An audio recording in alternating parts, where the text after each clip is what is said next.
Dans le noyau originel de Breda, s'élevait le cloître du monastère de San Salvado, un élément central de la vie monastique et de l'organisation de l'ensemble. Situé au sud de l'église, le cloître articulait l'espace entre le temple et les dépendances conventuelles. Cette disposition, typique des monastères bénédictins, joua un rôle déterminant dans la formation du noyau urbain médiéval.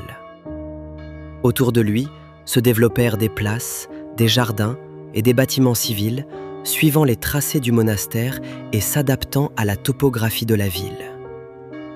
Sa construction se situe entre la fin du XIIe siècle et le début du XIIIe siècle, à une période de transition architecturale. Ses formes relèvent du roman tardif, qui commence à intégrer des éléments du gothique primitif.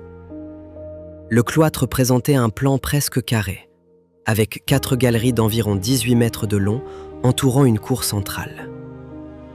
Chaque galerie était composée d'une succession régulière d'arcs en plein cintre, soutenus par des paires de colonnes élancées reposant sur un socle continu.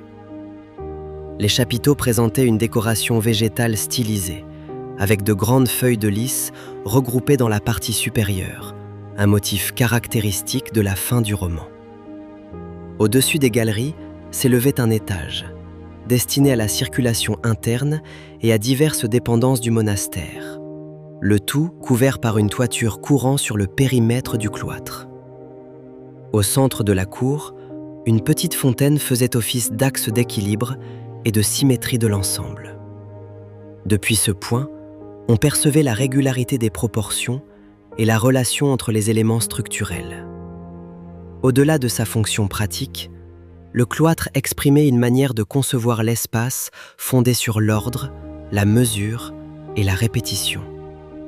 Un lieu conçu pour le silence, la circulation et la vie quotidienne des moines, qui nous permet aujourd'hui de mieux comprendre l'architecture du monastère et son évolution au cours du Moyen Âge.